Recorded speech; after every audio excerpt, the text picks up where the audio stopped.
All right, good morning, everybody. So if you've been following along with us for the last couple of weeks, we've been going over we're in our series called The Power of One. It's kind of like one vision, one verse, one message, one kind of idea that you can kind of grab onto and kind of drive something forward. The last 2 weeks, Will talked about the vision for the church and kind of how what God has laid out for what the church should look like and should be. And this week, I'm going to kick off with God's vision for family. And so if you would, if you have your Bible or if you've got your Bible on phone or tablet, just take it out. We're going to be looking in the book of Ephesians in the New Testament, starting in chapter 6. So, as you're kind of turning there, how many of you would say that occasionally you might feel pretty stressed about stuff with family or just, maybe like we just had a big holiday season. Maybe you're like, man, I spent way too much money in the holiday season. Now I'm feeling it in January. I know that that's kind of me. How many of you, anyone willing to raise their hand and admit that? Yeah. I work for, my other job, I work for the school district. And so January is like the worst month ever because we have to go almost 2 months without getting our next paycheck, and so it's kind of like a struggle to figure out how to get through holidays and then still how to get through the month of January. But how many of you would wish that instead of having all that stress and all that kind of stuff in your life, you're like, man, I just wish I had time to myself or time with my family or people I love? How many of you are in that boat? Hopefully everybody, I hope, unless you're just already there and you're like, man, I don't got any cares in the world. I'm already with all the people I want to be with. One of the things we're going to talk about today, like I said, is that we're going to start about God's vision for our family. And so as we look at Ephesians 6, we're talking about, we're referencing back into the Old Testament a little bit, one of the 10 commandments, and which is honor your father and mother, which is the first commandment with a promise, which is so that it may go well with you and that you may enjoy long life on the earth. All right? So I kind of feel like, wouldn't it be great if that's where we got to stop, if that's where it was? We just ended it right there. As you can kind of see on the verse, there's a little bit more to what Paul was talking about. But first of all, we kind of see, man, would be great, right? Kids, honor your father and your mother so that everything is good. And that's it. Right? It would be great if our kids did everything that we commanded of them, kind of. I know that I'm only kind of starting out on my parenting journey. I have a 2-year-old son named Jude. There's a picture of him coming up. You probably have seen him around in his Star Wars getup, or sometimes he's dressed as Spider-Man. But this is him not listening to me at a store. Which is actually kind of for me, I thought it was kind of a funny picture because he was doing what he wanted instead of what I wanted. And as you can see, he's kind of putting on, I think it's an R2-D2 hat, and he told me afterwards that I was going to buy it for him, which I was definitely not going to do. But we have my wife and I, we have a hard time getting him to do what we want. I mean, he's 2 years old. He's gonna in that he's like a teenager, but he's not. He's at least we can pick him up and move him when we need to. And so sometimes the way that I feel about this is where the rest of the verse comes in. For verse 4, it starts off with, fathers, do not exasperate your children. Instead, bring them up in the training and instruction of the Lord. So to me, what I feel like is that that's kind of a situation where I got to make sure I do my best while I'm dealing with my son to not cause him to, feel exasperated by what I'm doing. Try to find ways to, as we said in the previous weeks, we have to love God and love others. How do I love my son in such a way that he actually wants to love God? And that can be said for lots of areas in our family. It's kind of one of those, how do we do this? How do we find our families, how do we get a vision that will benefit them as we follow Christ and read the Bible for guidance? How do we make sure that they follow Christ and read the Bible for guidance? Like Will has said a lot, there's that biblical message that's for the church, and I'm going to break down some of that biblical message that's just expressly for your family. First off, I thought it'd be fun to look at some educational aspects. Like I said, I work for the school district, so I always like to bring in funny, that's not that funny, but some little educational aspects to what I'm doing. So vision, according to dictionary.com, and I'm going to use the second, if you look it up and try to fact check me later, I'm using the second definition because I'm not talking about eyes. But it says that the act or power of anticipating that which will or may come to be. So the way that I've always looked at it is that vision kind of creates a passion, right? You kind of have, if you have a vision for something, you have a passion for something. You may have heard it said before, if you show me someone with no passion, then I'll show you someone who doesn't have a passion problem, but they have a vision problem. That kind of is one of those things where I feel like that says that if you don't know where you're headed, if you can't see forward into what is down the road, then you don't have anything to work towards. You don't have anything that you're trying to reach to, right? Your passion is something that's kind of what drives you forward. And, for me, that's just kind of one of those things where, I'm hoping that as I work with my wife and we try to figure this out, we have a passion for something that we want our son to follow in. And as we're working towards that, I'm hoping that he follows us. Now, he's definitely going to wander off, especially because he's 2. But, as he gets older, I'm sure that he's going to wander off, and we're going to have to, rope him back in and get him back on our path that we're trying to tread forward. Now, in Proverbs 29:18, I'm going to say it in the King James Version just because I thought it was really funny. Or not funny. It's a little bit more to the point than the NIV, but it says the same basic thing, which is, where there is no vision, the people perish, right? It says, because this is where there's no revelation, people cast off restraint, but blessed is the one who heeds wisdom's instruction.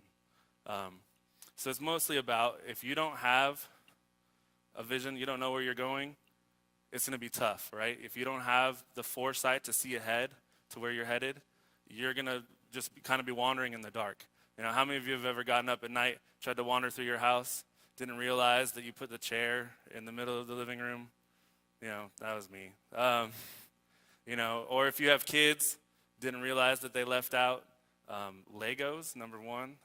If any of you have kids that have ever left out Legos, I think that's the worst thing ever that anyone's ever done. But on top of that, there's lots of stuff, right? There's obstacles in the way if you don't know where you're going. Now, if you have a nightlight, right? If you have something that kind of guides where you're going, that kind of gives you, a vision of what's ahead, right? You can kind of see what's coming. Now, how do we build a vision for our family, right? First of all, we have to get all of our priorities in order. Now, this is sort of more focused to people who are in the stages of actually raising their families right now, I would say, but I definitely think it applies to everyone.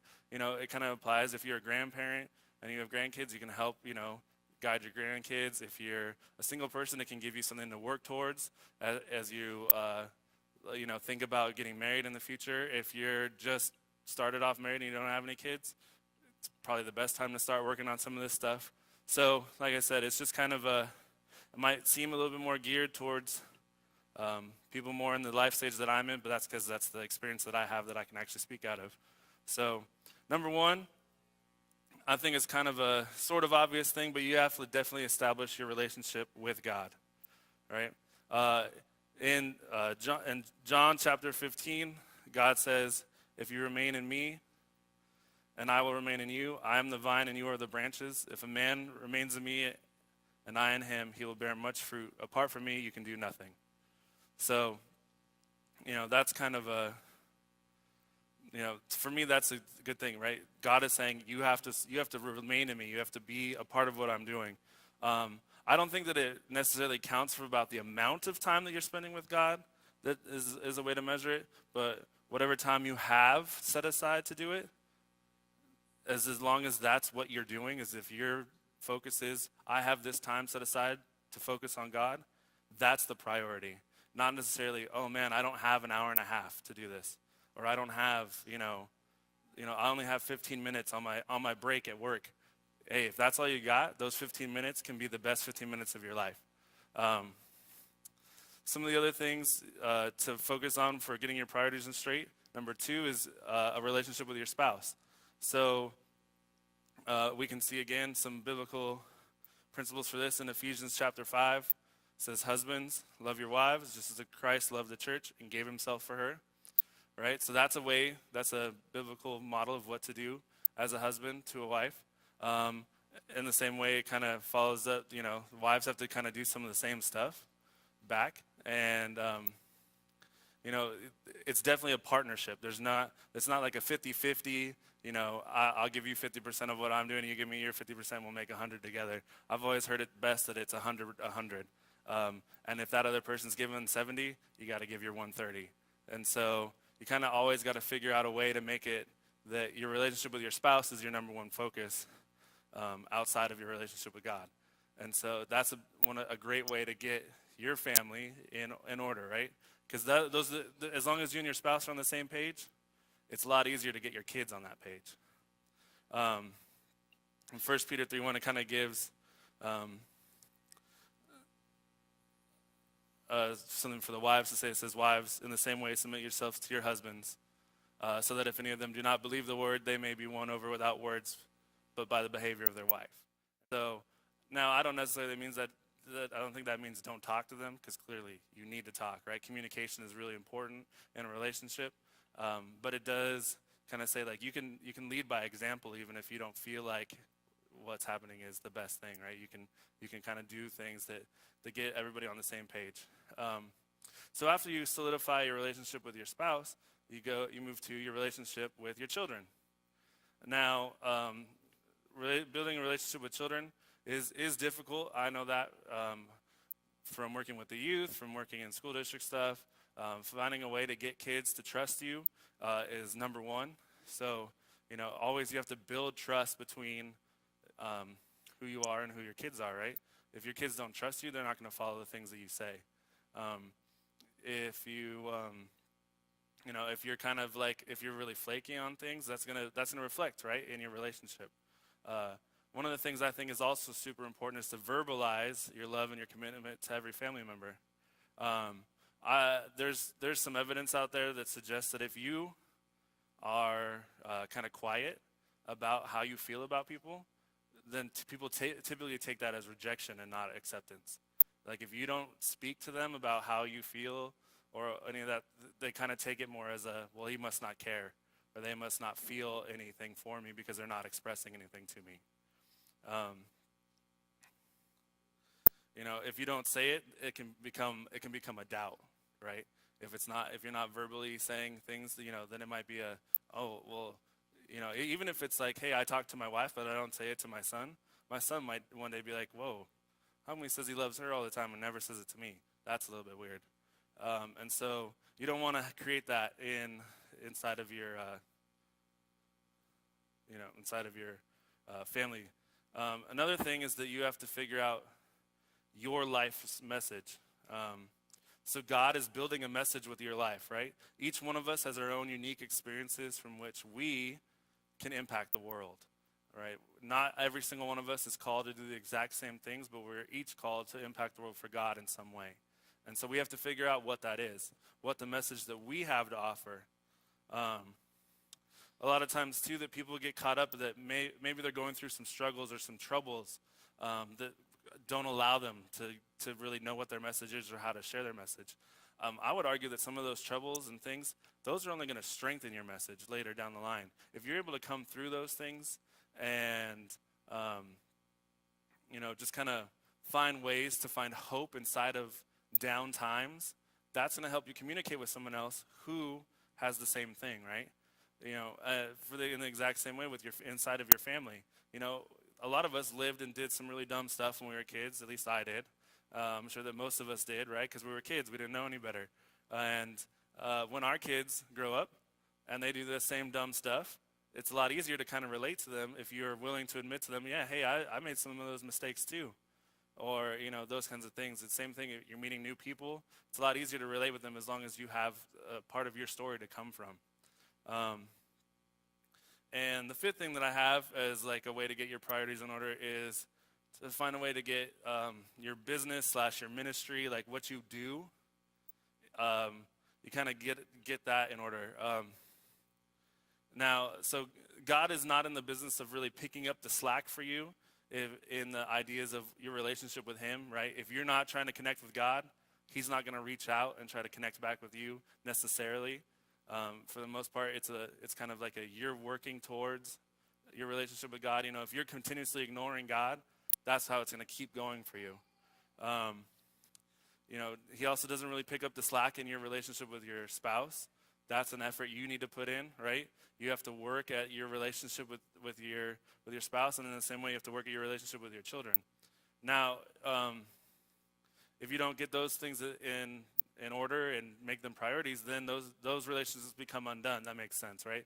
If you're not working at those things, you know, how many of you had a friend in high school that was like your best friend, and you were like, at the end of high school, you're like, we're going to be best friends for life, and then a year later, you hadn't talked to them. You know, I had that. My best friend from high school actually contacted me the day like before I was getting married and was like, hey, you're getting married, can I come to your wedding? And I was like, whoa, where did you come from, right? And I invited him because I was like, well, we were really good friends. And like that invitation just kind of brought him back into my life, which has been really cool. But it was really weird because it was almost 10 years since high school before that happened. It was a long time. And so it was just this kind of weird. And now he's back to being one of my best friends again. It's really cool. But it's that thing of like, it was hard right at the beginning. I hadn't put any effort in contacting him. He hadn't put any effort in contacting me until he just kind of reached out that one time. And so, but what I do know is that, like I said, if you're getting your business and your ministry in order, God picks up the slack in some of those areas. You know, as long as you have your priorities in order, some of those things might end up, you might realize, oh my gosh, this got done way faster than I thought it would. Or, you know, if you're like me, sometimes I kind of sit and especially as I was preparing to do this sermon, I was like, man, I have no idea what I'm going to do. I have no idea how I'm going to focus, how I'm going to get this thing done. I have so much other stuff going on with my family that I got to focus on. And then as I was writing it, it kind of just came together. It kind of was just that thing where I was like, oh, well, that makes sense, and this makes sense, and that's what I'm going to do. And I think God does that a lot in our lives. And if you're looking for it, you're going to see it. You know, and sometimes things are going to turn out even better than you could ever think.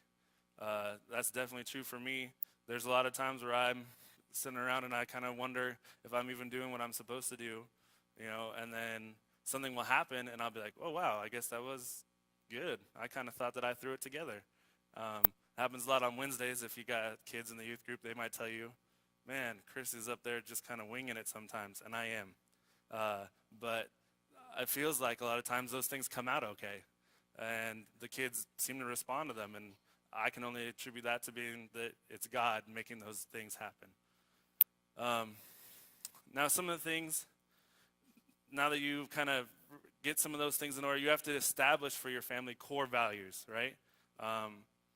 If your life is already shaped, you know, your life already kind of is a shape based off of what your core values are, even if you don't know what they are, right? If you've never thought about what your core values are, your family and your life is already being affected by them. Some of the core value things that I brought out that I thought we could look at is that things that keep you up at night, right?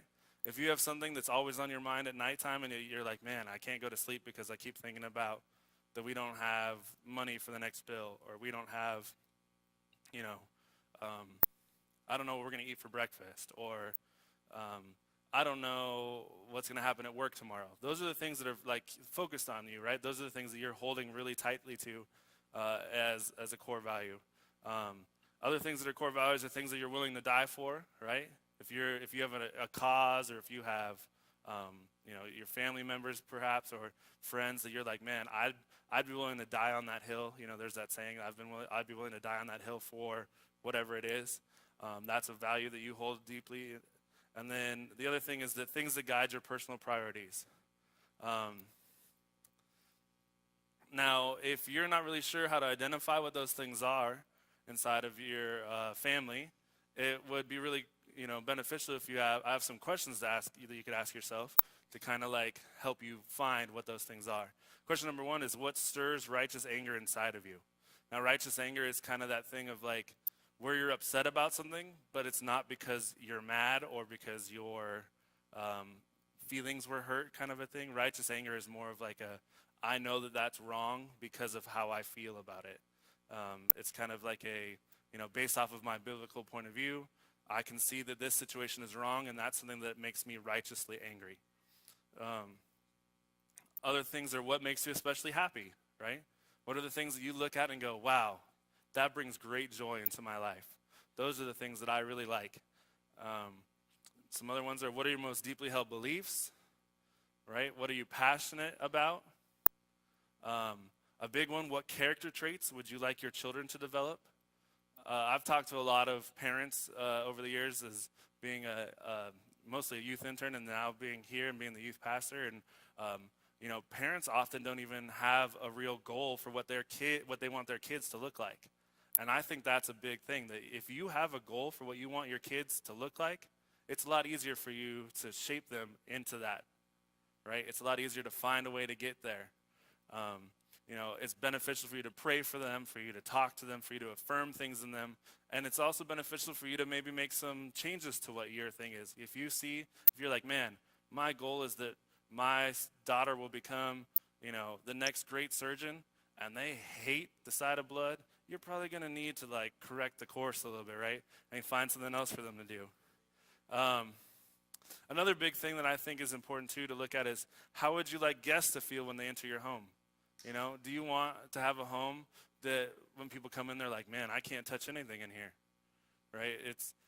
Everything's covered in plastic and everything is, behind a glass wall. I've been in a house like that before. It was very strange. Actually, the last church I worked at, we had a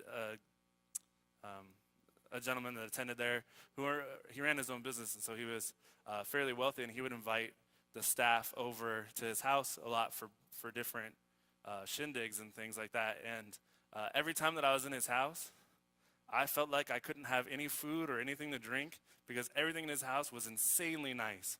And for some reason, it was all white. And I couldn't grasp why you would have like a white couch or a white rug underneath your white couch or a $4,000 harp in the middle of your room, but he did. And it was one of those things where, and what was really cool about him, I thought, is that he was always like, oh, do you want to come play this harp? And I was like, no, I don't want to touch your insanely expensive thing. And then he'd be like, no, come on, look, this is how it works, this is what it is. And so he was at least, willing to be hospitable enough that, he kind of opened those things up. But it still didn't change. Every time I walked in was like, man, I can't have anything to drink while I'm in here. And because I'm pretty notorious for spilling things on couches and stuff like that, as my wife can probably attest to. And she's shaking her head, so she's already saying yes. But like I said, you have to find those things. What is it that you want for your family? It requires communication in all areas, right? You have to communicate with your spouse. You have to communicate with your children. If you have older children, right? If your children are older, they've probably already formed some of their own worldviews and their own core beliefs that you have helped shape or have helped, in some way, either by your input or by your ignorance to whatever is happening. And so now that they already have those things, you have to figure out how to work inside of that context that they've already created, right? It's very difficult to change someone's mind about something that they've already held on to, especially if it's a core belief. You have to help lead people through decisions, right? It's not good for a family to make a decision like individuals inside of a family to make a decision. It's better for a family to make a decision together. Now, there's lots and lots of voices competing for children's attention these days. As I'm sure you're aware, there's social media, right? There's television. There's just phones and tablets in general. Like everything about our world today is trying to grab your attention and trying to get you to do something in some way, whatever it is. Every single thing that happens, every time you go outside, Every time you drive past one of those ads on the side of the road, it's trying to get you to go somewhere, right? Or trying to get you to buy something. And your kids are affected by that too, because everything is geared towards, let's get your kids to do this so that your parents will follow suit, right? Do you guys know that that's how marketing works for children? It's very much a get your parents to get this thing for you. In almost every ad that's for children, it says, ask your parents, blah, blah, blah, blah, blah. Because what they want you to do is, they want your children to go to you and be like, oh, hey, I saw on the TV that, these happy kids are all playing, with this brand new toy, and I definitely need it so that I can be happy. That's how happy kids work, and so it's kind of how stuff is marketed to kids. Now, I'm quoting a man named Joe White, who's a kind of like a child. I forget what it's like, psychologist or something like that. He's an expert on children. He once said that your light may not be the brightest, but if you will hold it the closest to their eyes, even if it's only like a candle, it will be the brightest light they see. Now, like I said, there's lights and there's flashing and there's all kinds of stuff trying to get your attention all day long. But it's true. If you think about it, if a candle is right in front of your eye, you're not going to be able to see any of those things, right? Now, if you can be that candle for your children, that's really important. And if your candle is burning because you love God, it's even more important. One thing that you could do is you could create within your family a family slogan or vision statement, or like a mission statement, and always keep it in front of your kids. This is not something that I necessarily have tried, but I've seen other families that do this kind of thing. I knew a family when I was growing up that they always, every time they went out, they all wore the same color shirt so that they all could see each other all the time. And I thought it was super weird until the first time I took my kid to the beach, and I was like, let's put some bright orange stuff on him so that I can always see it, even though he was like 1 and he's just crawling around. I was like, I don't care. Let's find the brightest orange thing, and I'm going to always know where he is. And so it's that kind of thing where, maybe if you want to, if you do create one of those things, maybe you do want to wear shirts that have it on there, right? That'd be kind of fun for you, I think. Maybe it's something that you put up in your house, right? A lot of families have like a family verse that they post up in their house. My wife and I sort of have one. It's from the book of Jude, which is why we named our son Jude. And we put it up in his room. And our intention originally was to pray that verse over him every night when he went to bed. And we have definitely failed at that a lot of times. Because there's a lot of times where we're like, just go to sleep, please.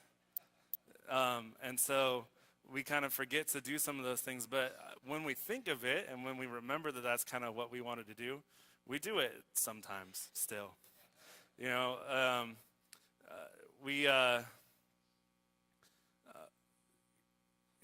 One of the other things too is that you got to make it so that family gatherings are attractive, right?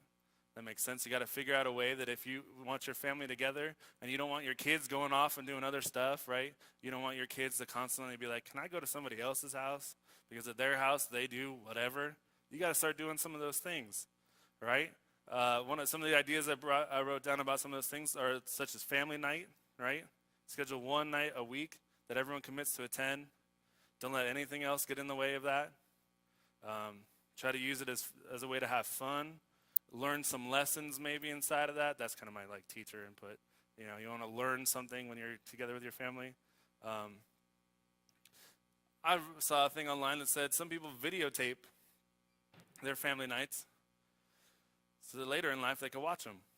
I think that's kind of a odd thing, but at the same time, if we all have that device in our pocket, right, that's easily ready to go and record anything that's happening, and we do record anything that's happening. Why not record the things that are happening with our family, the things that we actually care about, instead of being like, oh, look, I found a bug. I'm going to film like a 1.5-minute video of this bug on the ground.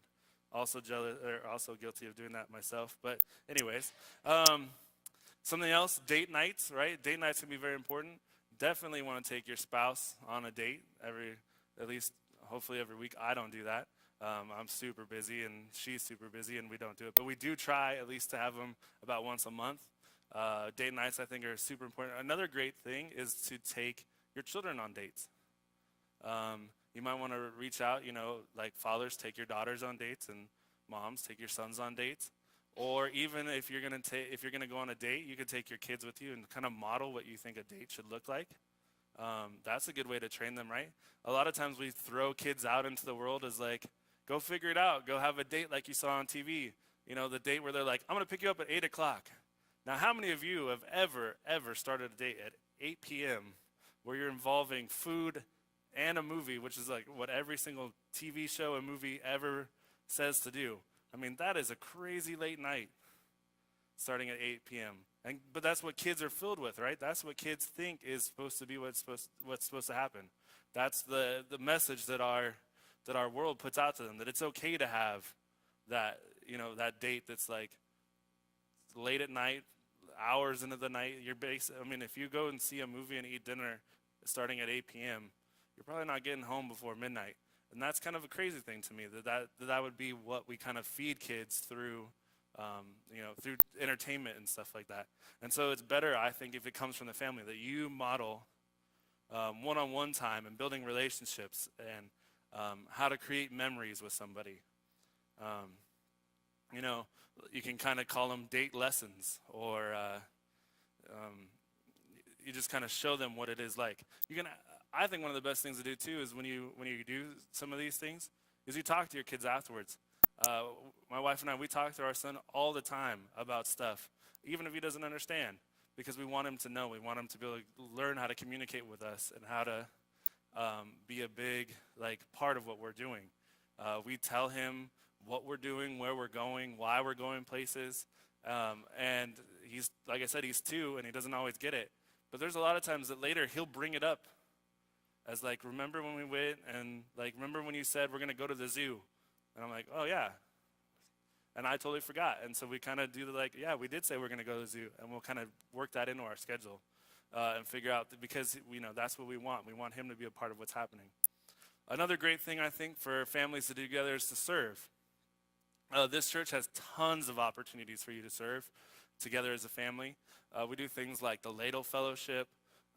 We go over to Monte Vista Village every month and hold a church service over there, which is if you don't know what Monte Vista Village is, that's a retirement community in our neighborhood. There's lots and lots of ways to get involved. One of the things that I think Will kind of hit on before is he used a phrase called being a pioneer of ministry. And so guess what? If you're here and you're thinking, man, there's nothing that I hear that I want to do with my family, be a pioneer and start that thing. Find out what it is that you want to do with your family and start doing it. Come talk to me, come talk to Will, talk to the elders. They want to hear about those things. We want to know what you want to do. We want to be a part and help you grow with your family to do those things. One of the things that I think is really good about serving with your children is that it instills in them the idea that other people matter also. Children are very, very focused on themselves. I can very much attest to that with my 2-year-old. Like I said earlier, when I showed you that picture, he put that hat on and came to me and was like, "You're gonna buy this for me. I don't care that the amount that it costs is what feeds us, dinner for the next couple of days, whatever. Buy this thing for me." And I personally kind of, I used that opportunity. I did talk to him. I sat down and I was like, "Listen, we can't buy this because we don't have money to purchase things like a hat that you don't need. You got your own hats at home, and also just ask Grandma. That's what she's for." And which is why I took the picture. We just kind of do that thing. The other thing that I think is important to do with your family is to create anticipation. There's an old English proverb that says, you can lead a horse to water, but you can't make him drink. But if you salt, it says if you salt his oats, then you will get him to the trough. He'll be very thirsty. Has ever heard that? So basically what that's saying is horses are very stubborn animals. Same with children. So you can bring them wherever you want to go and be like, "Here, horse, here's water." And the horse will be like, "Oh, whatever." And it won't drink. But if you put salt in their oats, which means if you make their food salty, then they're going to end up thirsty because that's what salt does to your body, right? And so in the same way you can do things with your children. If you're adding things to create anticipation about what's coming up, if you create something where family night is this big thing, like, oh, we're going to do this really fun new game that we've never done before, that kind of gets them interested in what you're doing. For me, it's super easy with my 2-year-old because he's super interested in everything we're doing, and because he doesn't know any better. But as your kids get older, I'm sure that it becomes much more difficult to get them interested in what you want them to be interested in. And so the only way to do that is to create anticipation for what's happening. Everyone kind of has experienced sometime in their life that anticipation of something that's coming the next day that's really exciting. We just had Christmas pass. I know that when I was a child, I could not sleep ever on Christmas Eve because I was like, the next day, something awesome is going to happen. And I would wake up, and it would just kind of be like a regular day most of the time. But it was different because there's presents and there's all that stuff. But especially in my house, when I was growing up, there was always, those presents were under the tree already. And I would try to sneak peeks and stuff. And then I'd get in a lot of trouble. And then I would have to be the last one out in the morning because I had already tried to look. And so that really killed me because sometimes my younger brother and my younger sister, they'd get to go out and open presents before me. And I was like, whoa, whoa, whoa, whoa. I'm the oldest. Why are they getting to go? That's not cool. But then as I grew up, I kind of realized that I need to be, you kind of have to be that person who kind of sets the example of like, that's why I don't go and look anymore, except if my mom isn't home, I do try to look. Anywho, but one of the other things that you can do with your family in order to get them kind of geared towards something is to figure out a way to do a rite of passage to adulthood. It's a lot easier to start this when your kids are young. If you do something like, oh, hey, when it's your 12th birthday, you're going to get some like family secrets that'll help you have a better life. That works really well for kids that are young, right? To tell them, hey, when you get older, you're going to get these great things that I'm going to help you with. Which, of course, are just going to be normal things that you would just tell anybody. But, with a younger child, it's a lot easier to create that anticipation that, like, oh, I'm working towards getting those family secrets. Now, it's a little bit more difficult, right, if your children are older. One of the things that I saw from that Joe White guy that he recommended was that he said, make a list of 15 qualities you want your children to have by the time they're 15. That's one of those things where you can give that information to them. Be like, these are the 15 things I want you to work on by the time you're 15. And then you can work on them together as a family. It's kind of like when you create a blueprint ahead of time. You're like, this is what we're hoping to build. This is where we're hoping to go. Now, some of those things might need to change, right? I said that as they get older, as things change in their lives. It's the blueprint. That's why you do a blueprint, right? Because the blueprint's usually done in pencil, and you can erase parts and put it back in. One of the other things is that I thought of this because I know that some of the kids that are in the youth group right now, they like to read. And so you can do things like, here's the 25 books I want you to read by the time you're 16. And definitely don't make them books that are, way outside of their understanding level, unless you're going to read it with them and kind of help them through those things. But, that's kind of a way to do it. You can, as I said before, I'm a teacher, right? And so I teach reading. So I think reading books is really important. But I also think writing about some of that stuff is important. You can help, that's a way to help your children form their opinions about what they just read. But it's just kind of things like that. And now, one of the things that we are going to do with this is that I have a kind of like this is our kind of end up, wrap up part of the sermon. Now, Will's going to kind of do like a part 2 next week, which is why this kind of seems to just suddenly die. But one of the things that I was thinking about is that I think there's lots of great things in the Bible that we can kind of use as a challenge for our family. And the one that I found happened to be one of the verses of the week this week if you use the Bible app. And it's from Proverbs 20, verse 7. And it says, the righteous lead blameless lives, and blessed are their children after them. One of the things that I think is really cool, kind of when you read through things, especially like on the Bible app, is you can get a bunch of different translations of the Bible, and that's typically what I do. The one that I really enjoyed reading this week is a new Bible that came out last year. It's called the Christian Standard Bible, and there's an image for that has what I'm pretty sure what the CSB says. And so if we could put, is that on there? Yeah, so it says, yeah, the righteous who walks in his integrity, blessed are his children after him. I kind of really like the word integrity. I think that that's one of those things that's a little bit more of like a solid thing to try to grasp onto than necessarily a blameless life, right? Because each one of us does something that we could find blame for or be blamed for.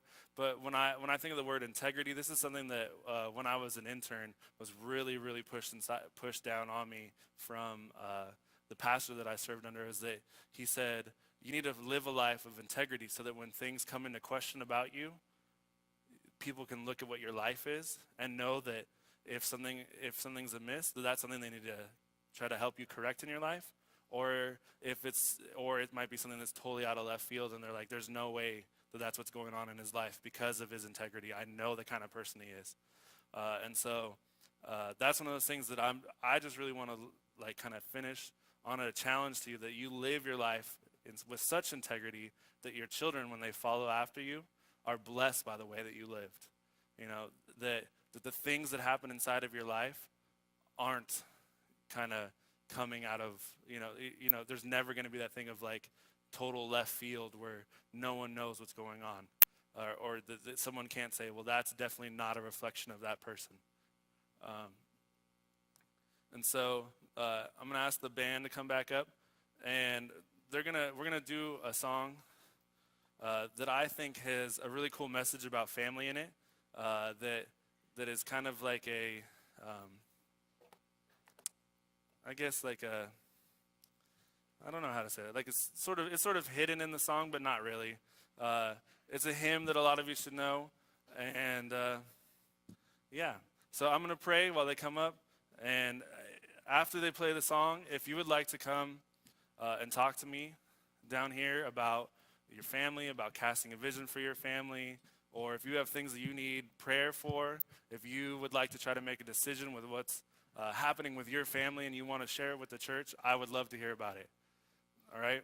All right, so let's join me in prayer as we just transition in this time, and just